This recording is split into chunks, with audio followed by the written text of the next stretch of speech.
Perkenalkan, namaku Galuh. Aku adalah seorang wanita yang memiliki dendam terhadap kakak kandungku sendiri. Dan dendamku ini didukung kuat oleh suamiku sendiri yang sudah menikahiku sekitar 8 tahun yang lalu. Cerita mundur, di umurku yang masih 15 tahun pada sekitaran tahun 2010. Saat itu, sepulang sekolah, aku pun langsung pergi menyusul mbok atau ibuku ke pasar karena mbokku berjualan ikan-ikan segar di pasar sana. Sekolahku ini jaraknya tidak terlalu jauh. Jika ditempuh dengan berjalan kaki bisa sampai 15 menit. Selepas pulang sekolah, aku terbiasa untuk membantu mbokku berjualan di pasar karena aku tidak tega melihat mbok yang umurnya sudah hampir 60 tahun tapi masih sibuk bekerja. Bapakku hanyalah tukang becak, jadi beliau tak bisa selalu membantu mbok untuk berjualan. Pasar pun biasanya tutup sekitar jam 2 siang. Untuk para pedagang ikan tutup karena habis atau ikan bisa menjadi tidak segar lagi karena dari subuh sudah digelar di meja pasar. Aku pun pulang sekolah sekitar jam 12 siang, jadi memang masih ada waktu sekitar 2 jam untuk membantu ibuku beres-beres. Terkadang aku sampai di pasar, dagangan pun belum habis, jadi kami harus menyetor ikan ke pedagang keliling. Itulah rutinitas kegiatanku sehari-hari, seolah-olah aku adalah anak semata wayang yang mana padahal aku memiliki seorang kakak laki-laki yang seharusnya bisa lebih bertanggung jawab. Suatu sore, ketika aku baru saja pulang dari pasar, kala itu aku melihat ada perempuan sedang duduk di teras depan rumahku. Aku mencoba menerka-nerka, "Siapakah tamu ini?" "Permisi mbak, cari siapa ya?" tanyaku. "Oh, lagi nungguin Mas Gam ya. Ini Galuh ya?" kata perempuan itu. "Oh iya mbak, ayo mbak masuk, tunggu di dalam saja," ajakku ke perempuan itu. "Oh, nggak usah, duduk di sini saja," tolak perempuan itu dengan sopan. "Oh ya sudah mbak, saya masuk dulu ya, mau beres-beres. Gak enak ini, bau amis. Mari," pamitku kepada perempuan itu sambil sedikit menundukkan kepala. Karena aku memang selalu diajarkan oleh orang tuaku jika harus menundukkan kepala jika melintas di depan orang yang usianya lebih tua. Aku melihat di depan kamar belakang Mas Gambia sedang bersiap-siap, memakai tali sepatunya, sisiran, menyemprotkan banyak parfum. Aku pun menebak jika dia akan pergi kencan dengan perempuan di depan tadi. Aku pun belum sempat bertanya namanya dan siapa, tapi aku sangat yakin sekali jika itu adalah pacarnya. Setelah selesai beres-beres, aku ingin pergi mandi. Aku melihat Simbo kala itu sedang berbincang dengan perempuan yang berada di teras, disusul oleh Mas Gamya yang datang lalu memanaskan motor RX King-nya. Setelah itu naiklah perempuan tadi ke atas motor dan pamit kepada ibuku. Simbo pun lalu masuk dengan membawa tampa-tampa bekas dagangan. "Itu siapa ya mbok?" tanyaku ke ibuku. "Kawannya kakakmu, cantik ya?" kata ibuku. "Iya, namanya siapa sih mbok?" tanyaku lagi. "Novi," jawab Simbo sambil senyum-senyum. Aku mencoba menebak, sepertinya ibuku ini senang dengan perempuan itu karena ini adalah pertama kalinya Mas Gam yang mengajak seorang perempuan ke rumah. Sebetulnya ibuku ini sering khawatir dengan Mas Gamya. Baru tahun kemarin ia lulus SMA, tapi sampai sekarang belum ada pekerjaan dan sudah berani menggandeng seorang perempuan. Ya tapi setidaknya ibuku ini melihat peluang kalau Mas Gamya nantinya akan ada kemauan untuk berkembang. Ibuku seperti banyak berharap padaku untuk segala hal karena memang Mas Gamya bukanlah orang yang banyak bicara. Sikapnya sangat dingin, suka melawan, dan sering sekali melamun. Aku ini sering sekali kedatangan teman-temanku ke rumah. Biasanya mereka datang untuk kerja kelompok karena aku adalah anak SMK yang rata-rata tugasnya harus berkelompok. Dan kali ini aku dapat kelompok yang satu anggotanya tidak pernah sekelompok denganku sebelumnya. Jadi ya, kami seperti baru kenal dengan dia yang bernama Yoyo. Ketika sedang asik-asiknya kerja kelompok di depan teras rumahku, aku melihat kala itu Yoyo mengintip ke dalam rumahku. Dari celah jendela kayuku yang memang tanpa kaca, hanya dilapisi tirai kain. Karena aku merasa risih, aku pun lalu menegur Yoyo, dan Yoyo pun kala itu nampak kaget, sedikit pucat, dan di sini pun aku juga langsung meminta maaf karena sudah lancang. Aku pun juga jadi tidak enak hati karena sudah merasa mengagetkan dia. Tapi semenjak itu Yoyo menjadi beda. Setiap kali kami akan kerja kelompok, dia pun selalu menolak jika lokasinya itu di rumahku. Kami dalam kelompok mata pelajaran ini akan selamanya sampai nanti naik kelas. Sebetulnya kami sudah merencanakan untuk kerja kelompok secara bergiliran di rumah setiap anggota kelompok.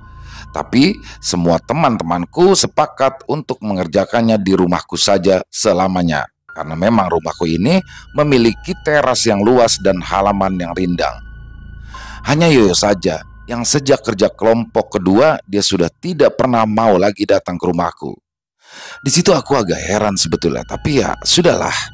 Kalaupun Yoyo tidak ikut, tapi Yoyo biasa menitipkan uang jajan dan meminjamkan laptopnya untuk keperluan kami.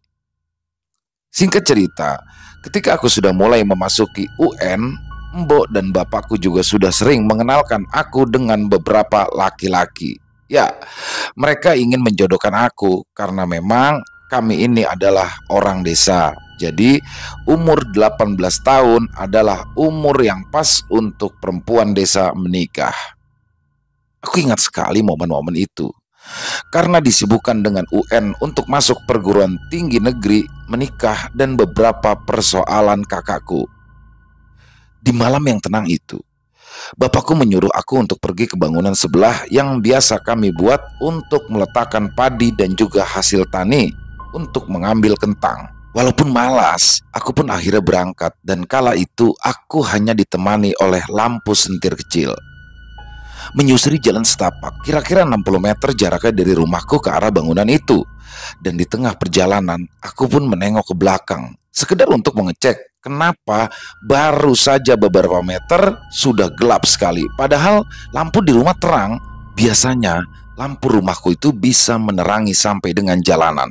Dan ketika aku menoleh ke belakang, sekelebat aku melihat di rumah ada sosok dua perempuan dan satu laki-laki. Itu ibuku, bapak, dan siapa satunya lagi? Aku sempat berpikir, kapan ada orang datang? Perasaan berjalan ke pintu depan cuma satu. Tapi biarlah, mungkin itu kawannya ibuku atau bapakku yang mampir. Sampai dengan dekat bangunan itu, kala itu aku melihat ada seperti sosok anjing di dekat tangga bangunannya. Aku agak takut dengan anjing. Tapi waktu aku dekati, ternyata itu adalah Mas Gamya. Ia terlihat merangkak dengan sesuatu di mulutnya. Betapa kagetnya aku, jantungku terasa mau copot.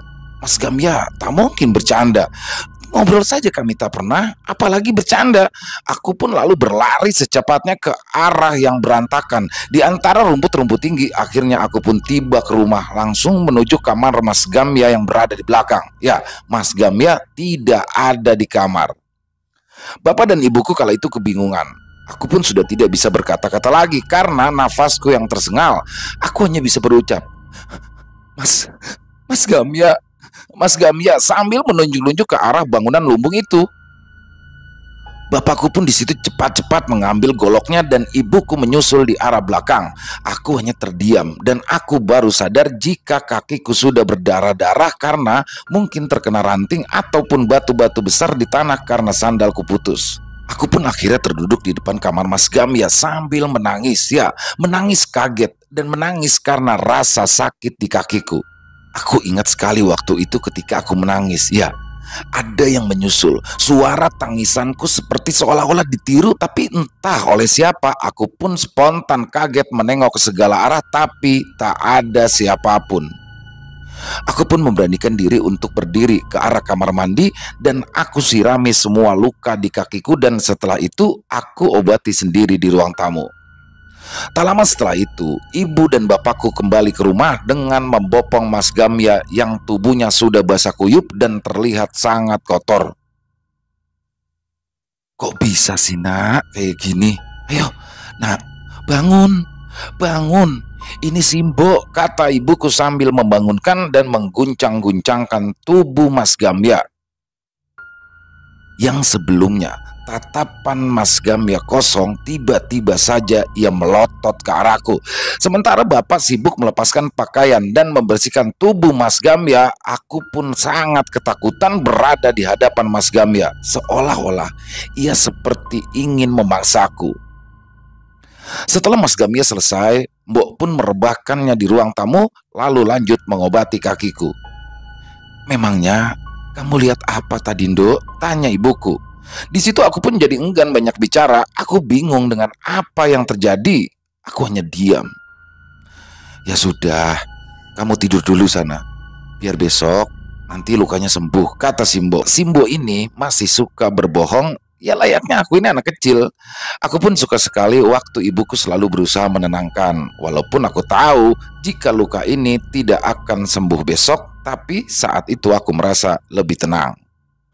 Ibuku adalah orang yang sangat mencintai anak-anaknya. Walaupun Mas Gamya selalu saja melawan dan tidak tanggung-tanggung, biasanya Mas Gamya terkadang suka main fisik, terutama kepada ibuku.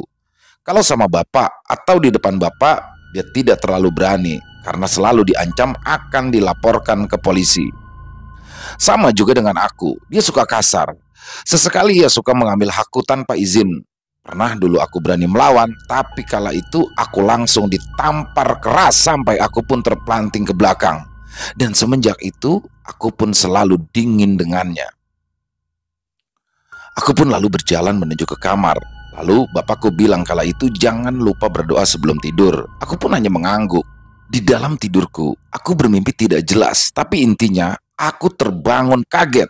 Badanku menggigil dan lidahku terasa keluh. Aku mengecek jam yang kala itu masih menunjukkan pukul 3 dini hari dan akhirnya aku pun melanjutkan tidurku lagi.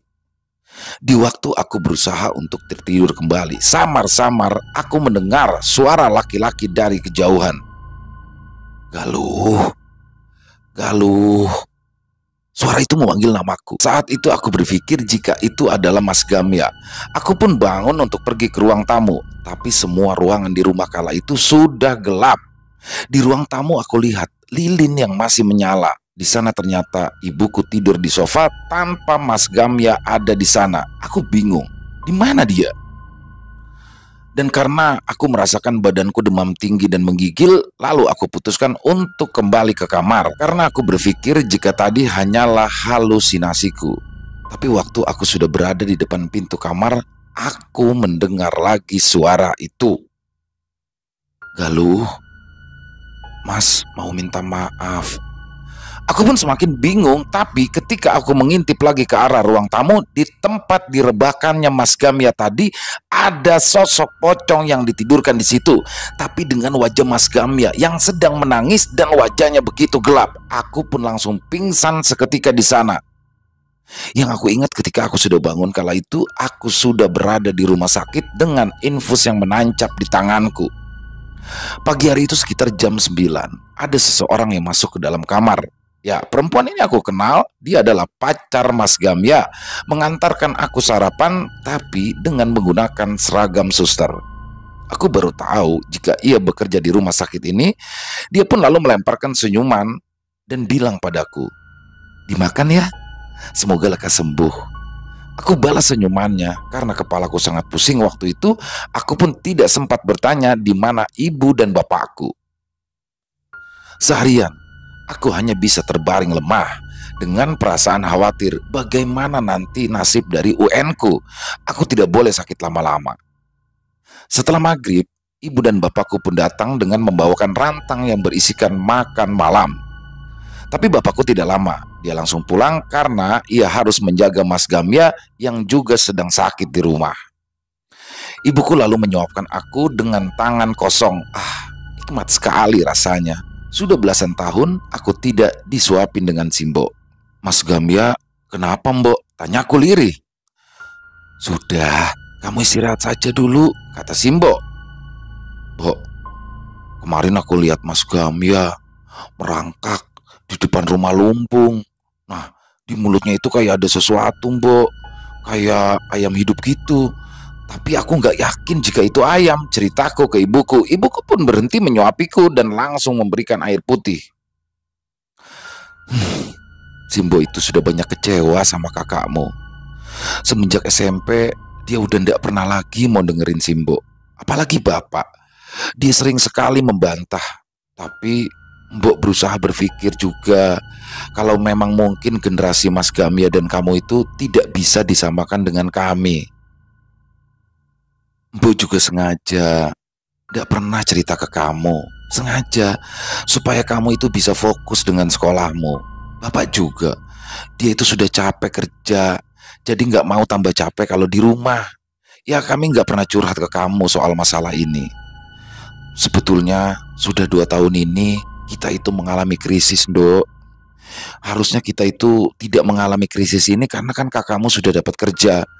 Tapi ini bapakmu jadi double kerjanya, ngebeca, jadi kuli panggul pasar. Kasihan bapakmu, Dok. Jelas Simbo. Aku di sini sangat terpukul karena rasanya aku belum bisa membantu apapun. Dan di situ aku juga merasakan amarah dan dendam dengan Mas Gamya. Kakakmu itu semakin beda sikapnya, terutama setelah kenal sama Novi. Kala itu ibu sudah minta tolong Novi untuk bantu nasehatin Gamya. Tapi Gamya hanya berubah untuk Novi, tapi tidak untuk kita. Jelas Simbo lagi sambil terisak sekarang. Bu, kita doakan saja untuk Mas Gamya sekarang ya, supaya bisa lebih ingat sama kita, terutama buat Simbo sama bapak, kataku sambil menenangkan ibuku. Dan besok siangnya aku pun sudah diperbolehkan untuk pulang ke rumah karena keadaanku sudah mulai membaik. Dan juga orang tuaku ini tidak akan mampu membayar untuk hari-hari selanjutnya, jadi aku di rumah sakit selama 2 hari 1 malam. Sore menjelang maghrib di rumah, kala itu aku melihat Mas Gamya yang juga sudah segar dan kembali gagah sedang bersiap-siap untuk pergi. Mau kemana, Mas? Tanyaku berbahasa basi. Cari duit. Tuh, disuruh mbokmu, jawabnya ketus. Oh, hati-hati ya, Mas, kataku sambil memegang tangannya karena aku mau salim. Tapi betapa kagetnya aku ketika aku merasakan jika tangannya panas sekali. Langsung aku hempaskan begitu saja. Kalau jijik sama aku, mending kamu gak usah kenal sama aku, bentak Mas Gamya. Kemudian aku pun dikagetkan dengan suara benda yang terjatuh di belakang rumah. Spontan aku menengok ke arah belakang. Lalu ketika aku menengok kembali ke arah Mas Gamya, di situ Mas Gamya sudah hilang begitu saja. Kacau sekali pikiranku. Masa bodoh dengan apa yang tadi ada di sebelahku. Aku pun lalu pergi ke belakang, tapi belum sampai di belakang, aku kala itu mendengar ada suara desahan perempuan dari arah kamar Mas Gamya. Sepertinya ada yang tidak beres. Karena aku penasaran dengan apa yang terjadi, dan aku tak tahu beda desahan orang sakit atau desahan orang yang sedang berhubungan. Akhirnya aku pun mencoba mengintip dari lubang kunci. Dan betapa terkejutnya aku ketika aku mendapati kakakku sedang bercinta dengan pacarnya di dalam kamarnya. Aku pun lalu segera pergi dari kamar dan berlagak tak tahu apapun. Tapi di situ juga aku tidak habis pikir. Yang tadi aku ajak bicara di luar siapa? Kenyataannya kakakku sedang berada di dalam, sedang bercinta dengan pacarnya. Aku pun menunggu ibuku yang tak kunjung pulang dari pasar. Bapakku juga, padahal kala itu sudah lepas maghrib. Memang kala itu aku tidak ikut Simbo ke pasar dan juga tidak sekolah karena memang kondisiku belum sepenuhnya pulih. Dan di tengah kesunyian itu, pintu depan terdengar diketuk. Aku berharap jika itu Mas Gamya yang membukanya, tapi 3 kali pintu diketuk tak ada yang membukakan. Akhirnya terpaksalah aku membukakan pintu. Tapi tak ada siapapun di balik pintu itu. Dan ketika aku melihat ke arah bawah pintu, terlihat di sana 1 buah kelapa hijau bertuliskan pesan untuk Gamya. Aku langsung membawa masuk ke dalam rumah, tapi baru saja aku menutup pintu, buah kelapa itu berubah menjadi bungkusan putih. Dan ketika aku putar bungkusan itu, bungkusan itu berubah menjadi kepala pocong. Aku sudah mau gila, aku pun berteriak sejadi-jadinya sambil aku lempar kelapa itu. Kelapa itu menggelinding dengan tidak wajar karena tidak pernah berhenti, terus menggelinding ke arah dapur dan belok ke arah pintu kamar Mas Gamya.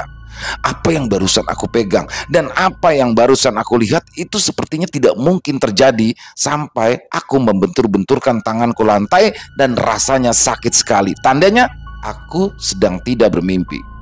Betul saja, dari arah kamar Mas Gamya aku mendengar suara teriakan laki-laki yang sepertinya kesakitan. Aku ingin ke sana, tapi aku tak berani karena aku tahu di dalam sana ada Novi, pacar dari Mas Gamya.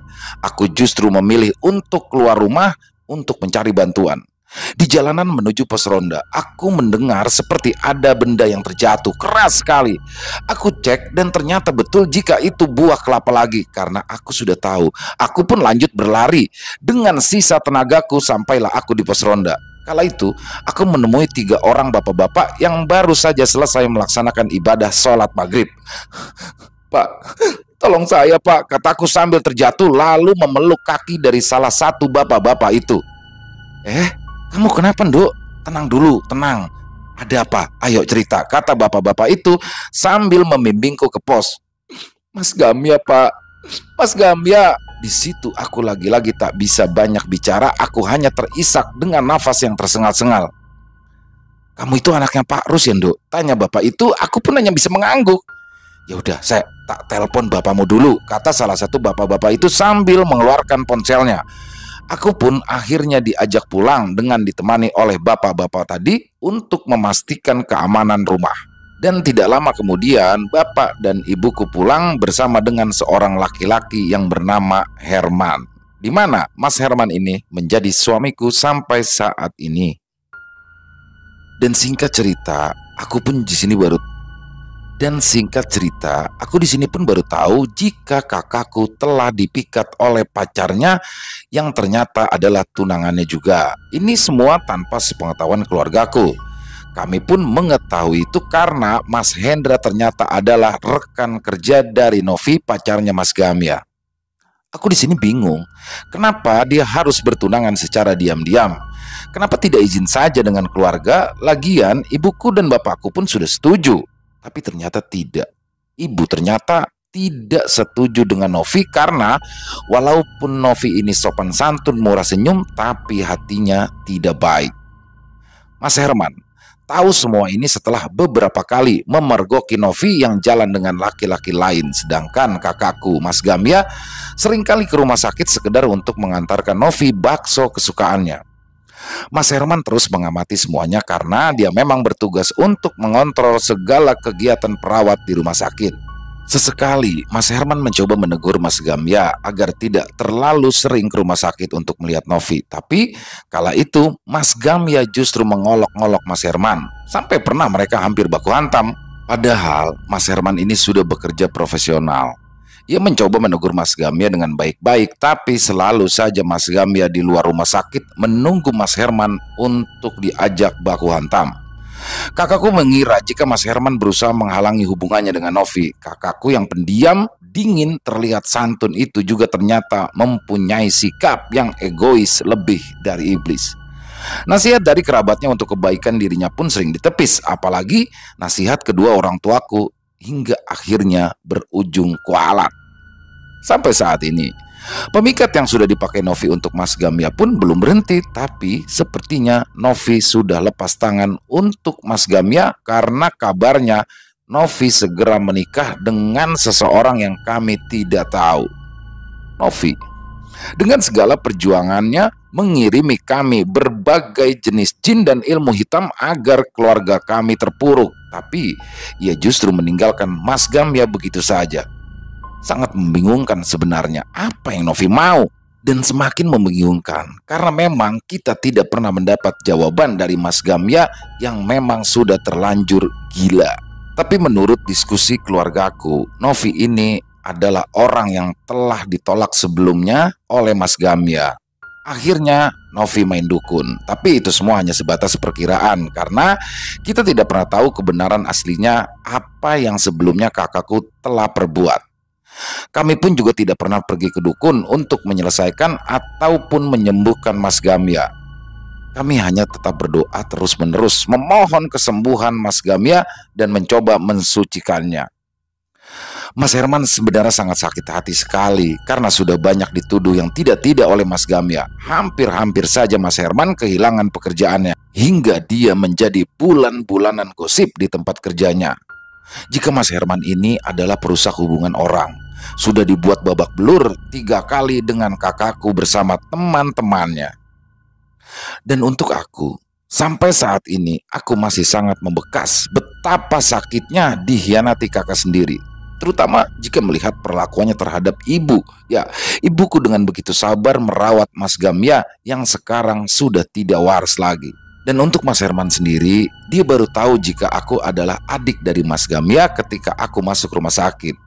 Kala itu ia sangat prihatin melihat aku, ibu dan juga bapakku yang tadinya hanya masalah pekerjaan, sekarang Mas Herman bisa sampai memasuki ranah persoalan keluarga kami.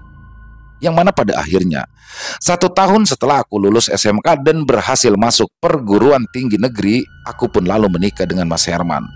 Dialah yang sudah membawa derajat keluargaku ke taraf yang lebih baik, tapi dengan terpaksa harus ikut merawat kakakku yang sudah menjadi gila.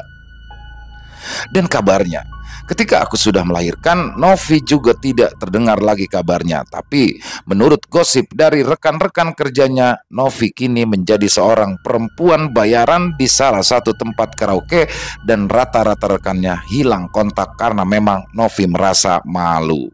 Sebelum kita mengakhiri kisah ini, ada baiknya jika kita harus introspeksi, dengarkan nasihat orang tua demi keselamatan hidup, dan hargailah pendapat orang lain yang mungkin niatnya untuk memotivasi kita untuk menjadi lebih baik. Dan yang paling penting, kita cek dulu, jika ada kelapa jatuh di malam hari, janganlah langsung diambil, lebih baik menunggu besok pagi saja. Begitu juga jika ada orang yang mengetuk pintu di malam hari, jangan pernah langsung dibukakan pintu. Dilihat dulu dari jendela siapa yang mengetuk atau tanya dulu siapa di luar. Pastikanlah jika kalian kenal mereka atau amati garis bibirnya. Kalau ada, berarti aman. Selesai. Wow, luar biasa. Kisah yang apa ya? Ini sebenarnya lebih ke pelet. Awalnya Novi ingin memelet Mas Gamya ya, tapi kebablasan dan setelah kebablasan justru Novi meninggalkan. Jadi aduh, kasihan sekali ya Mas Gamya.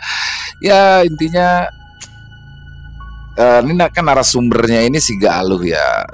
Ya sedikit pesan sih untuk Galuh, jangan memendam kebencian terhadap kakaknya karena mungkin apa yang sudah dia perbuat itu di luar kesadaran dia. Jadi mungkin ya intinya ya kita doakan saja untuk keluarga kita, karena doa yang paling baik kan doa dari orang tua ya. Jadi orang tua, saudara, doakan saja, apalagi dia sudah dalam keadaan sakit ya, sakit secara psikolog ya. Jadi jangan sampai justru udah dia sakit, menderita, kitanya menyimpan kebencian atau kedendaman, apalagi itu terhadap kakak sendiri. Mungkin itu sih. Dan yang pasti itu tadi belakangnya nggak enak. Tapi memang ada kelapa jatuh di malam hari, mendingan sih ngapain juga diambil kelapa gitu ya. Kalau durian masih mending. Ya itu aja. Luar biasa kisahnya dari Payung Hitam ya, dari Payung Hitam. Jadi semoga bisa menghibur teman-teman, khususnya para penikmat pecinta horor, lebih khususnya lagi para subscriber dari Ilo Bercerita, karena kisahnya ini menurut saya pribadi horornya dapet banget ya. Dan silakan buat teman-teman mungkin yang punya komentar lain ataupun hanya untuk sekedar saling menyapa, silakan bisa tulis di kolom komentar. Insya Allah kami akan membalasnya satu persatu. Dan buat yang suka dengan videonya, silakan bisa di-share linknya ke teman-temannya, ke saudara-saudaranya ataupun keluarganya. Dan juga jangan lupa diklik tombol jempolnya, tombol like-nya. Dan buat yang belum subscribe, yuk diklik tombol merah subscribe-nya. Dan jangan lupa lonceng notifikasinya dinyalakan agar teman-teman selalu mendapatkan notifikasi dari konten-konten yang akan kami upload selanjutnya. Dan mungkin buat teman-teman yang punya kisah pribadi bertemakan horor misteri ya, itu jadi kisah pribadi itu bukan berarti harus kita yang mengalami. Bisa teman, bisa saudara, orang tua, adik, kakak. Silakan bisa dikirimkan ke kami untuk nantinya kemudian akan kami bacakan. Bisa di Ilo Bercerita maupun di Extreme Movie, tergantung durasinya. Bebas ya, bisa dalam bentuk tulisan maupun dalam bentuk rekaman suara, bisa bebas, senyamannya teman-teman aja. Di nomor telepon 087845094752. Kami ulangi, 087845094752. Dan buat teman-teman yang mungkin sudah mengirimkan kisah tapi belum kami bawakan, harap bersabar ya, karena masih butuh proses ya, proses penggarapan dan lain-lain, yang mana insya Allah kami akan membawakannya satu persatu secara keseluruhan. Dan di akhir kata saya mengucapkan permohonan maaf apabila ada kata-kata saya yang salah, apabila ada kata-kata saya yang mungkin kurang berkenan di hati teman-teman. Saya mohon dibukakan pintu maaf yang seluas-luasnya, karena saya hanyalah manusia biasa, tempatnya salah dan dosa. Sampai jumpa lagi di konten-konten kami selanjutnya yang pasti tidak kalah serunya, yang pasti tidak kalah horornya, masih bersama saya Ilo di Ilo Bercerita. Salam sehat, sukses selalu untuk kita semua. Amin amin ya robbal alamin. Wassalamualaikum warahmatullahi wabarakatuh.